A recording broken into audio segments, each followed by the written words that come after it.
there's a possibility we're going to see, I guess a rematch, the third rematch or the second rematch, whatever it's called, of Rudy Salas and David Valadao. Rudy Salas, of course, being the Democrat in this district.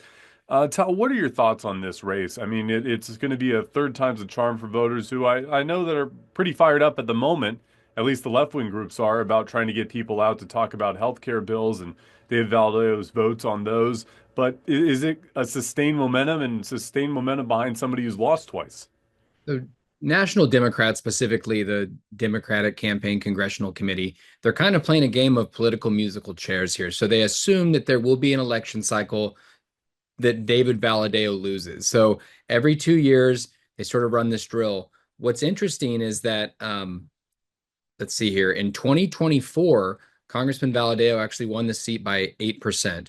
In 2022, he won it by 3%. In 2020, by 1%. And in 2018, he lost it. So this seat appears to be sort of moving the wrong way as it relates to the DCCC's engagement in this seat. That being said, what the Trump administration is looking to do, especially on government program funding and so government spending and trade, could be very problematic for a resource ag-based economy like the San Joaquin Valley, and specifically Congressman Valadao's congressional district. So really, interestingly enough, the more success that the Trump administration has from their perspective, the more potentially problematic it is in this particular congressional district. And that may provide an opportunity to Rudy Salas. Is Rudy Salas going to be the nominee in the end? That remains to be seen, because there'll be other folks who I assume will draw interest and jump in the seat between now and filing. And that's the big question. He was at the town hall the other night that Democratic Representative Jimmy Gomez had come to come to Kern County for. He, of course, being a Los Angeles Democrat, but he wants to, as Ro Khanna did as well this past Sunday, come up to Kern County and make their voices known up here and trying to rally the troops as far as Democratic voter turnout's concerned. I think that's the big question, right? Is Rudy Salas the right person? Are there any other alternatives that have posed themselves as a legitimate candidate to go up against Rudy Salas in this race, or is it still, let's say, a year and a half too early? Yeah, it's pretty early, and I think a lot of it will depend on how much movement you see on these kind of marquee issues that coming out of the Trump administration, specifically trade and government spending, and as it relates to entitlement programs. That's kind of the big conversation right now, at least in the district. I did see that Assemblywoman Jasmeet Bains was very active in the town hall. She is a doctor, as I recall, has indicated she's a good campaigner. I'm not sure if she's interested in running for Congress. I have no idea, but you will see as the opportunity in this seat grows, I would assume that the caliber of Democrats that think it's their shot to win in this seat, you'll see that sort of you'll move your way up the totem pole. Now, where does that put Rudy Salas? This would be his third time running. He's not in elected office. I'm not actually sure what he's doing for a job right now, but is the third time a charm for him? That begins to wear a little thin. I think a difficult case to be made if you have other fresher candidates that are currently in elected office when he's been out of office for a couple of years now. A visiting professor at Cal State Bakersfield is, I believe, the title at the moment. I think that'll be the big question, because you do have a number of, even though people believe Kern County to be the big red dot in California, you do have the Democratic rising stars that you mentioned, like Jasmeet Bains. You have someone in city council like Andre Gonzalez, who had attended the DNC this past year. And Mhm. what kind of weight does still, I think, the biggest heavy hitter, Dolores Huerta, throw around when she decides to meet with certain people, doesn't meet with other people?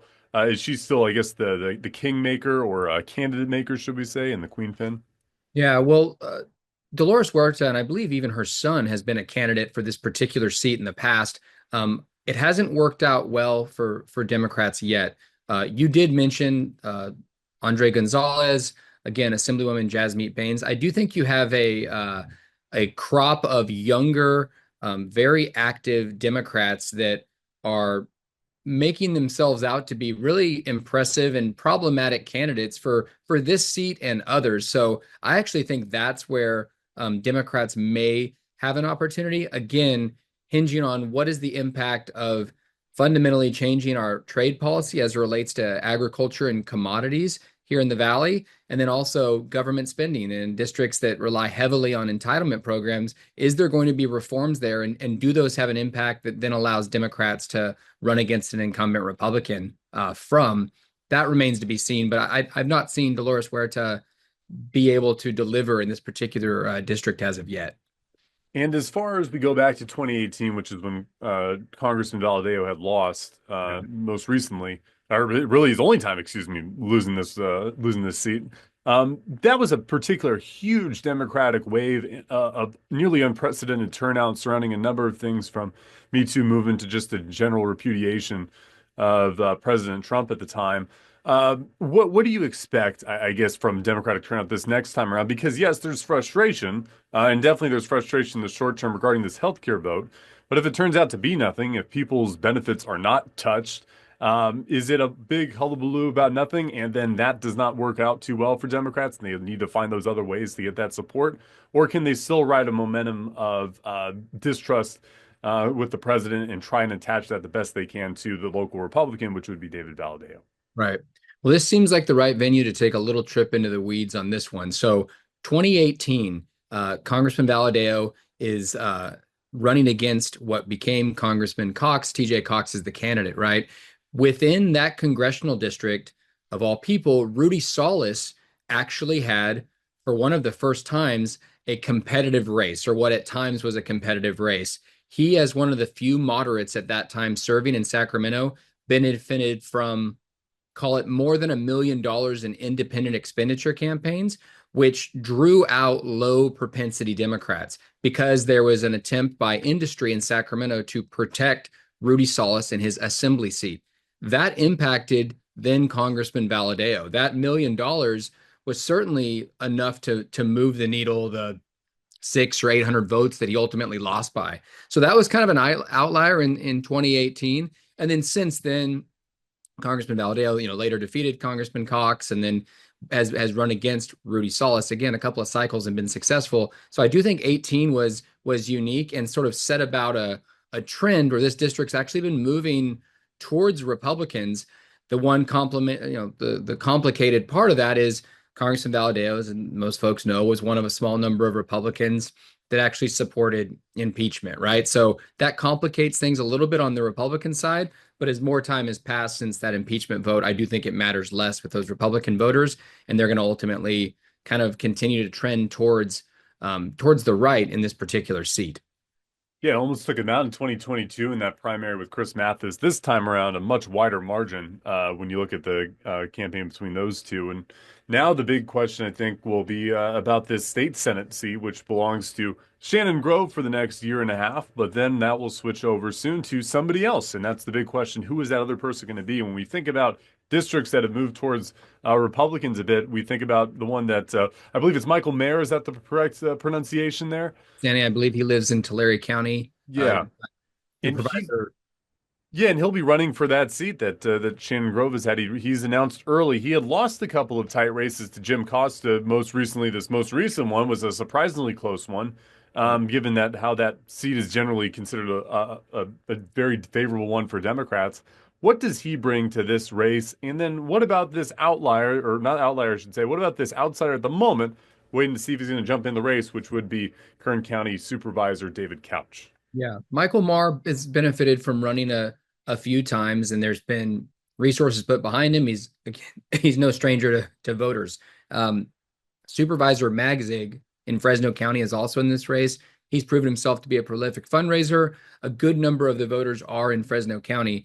The big question mark is who is the who is the Kern County candidate? There was talk of District Attorney Cynthia Zimmer running. She ultimately, it appears to have not decided not to run. And now it appears that Supervisor Couch from Kern County will be the standard bearer for Kern County. About 50% of the district is in Kern County. The question will be who can raise the money between now and June of the June 2026 to really make their case to voters. Remember, there's more than 1 million voters in these state Senate districts. So it's early. Kern County will matter because they make up a plurality of voters, but I wouldn't sort of sleep on Supervisor Magzig in Fresno County because he's a very aggressive fundraiser and a very talented politician.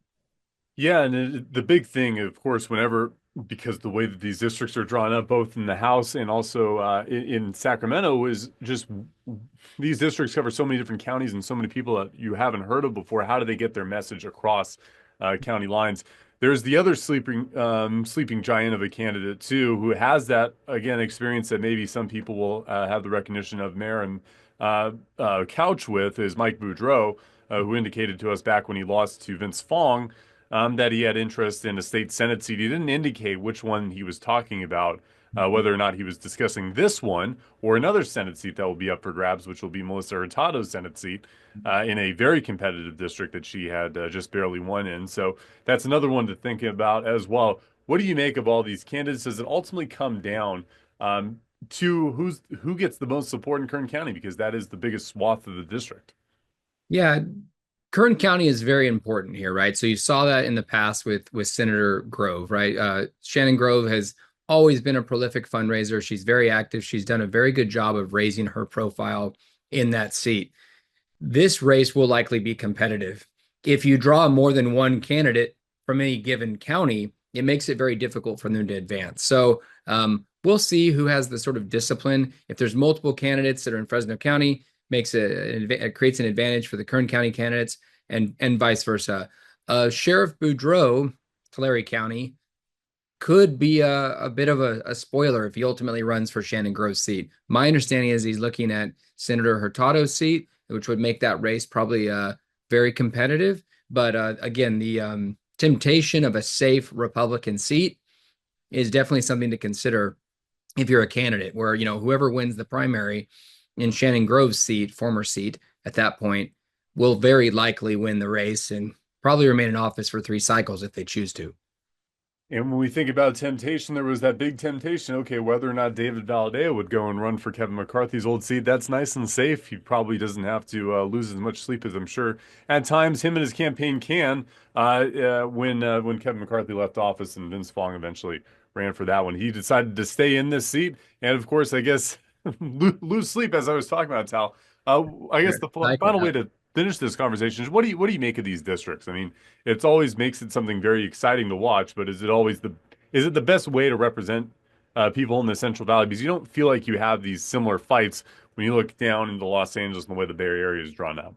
Yeah, we happen to just be in a part of the state that happens to have some of the most competitive congressional districts nestled against one another. What will be interesting is there in a couple of cycles, California at this point is expected to lose up to 3, maybe 4 congressional seats.